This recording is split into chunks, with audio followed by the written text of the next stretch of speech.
Avant le coup d'accélérateur au développement que viendra donner son époux dans le district du Bassa-Sandra, Dominique Ouattara fait parler son cœur.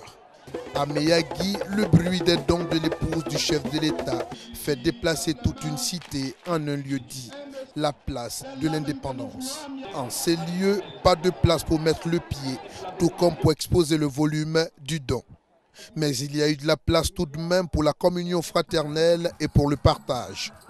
Plus de 100 millions de francs CFA de dons en nature de la part de la première dame pour diverses couches et divers domaines. De quoi apporter du baume au cœur. On a beaucoup de difficultés pour faire sortir nos marchandises.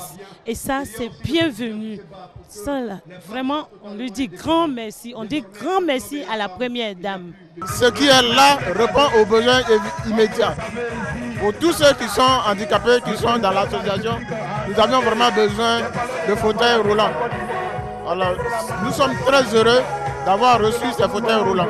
On a l'impression même que Madame la Première Dame était déjà dans l'esprit et dans le cœur des populations de Meyagui. La preuve, c'est qu'elle a devancé les doléances pour faire des dons jusqu'à 100 millions de francs. Il n'y a pas de terme, il n'y a pas de mots pour lui dire merci.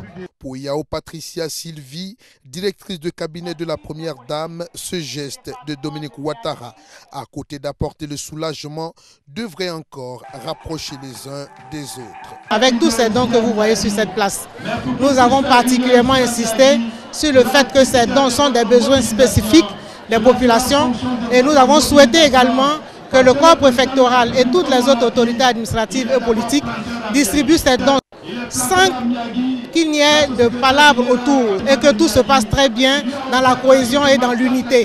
C'est le message de la Première Dame. En chargeant à leur tour les mains de l'envoyé de la Première Dame de cadeaux pour leur bienfaitrice, les populations ont fait le pari d'une mobilisation exceptionnelle pour le passage du président de la République au cours de sa visite d'État dans leur cité.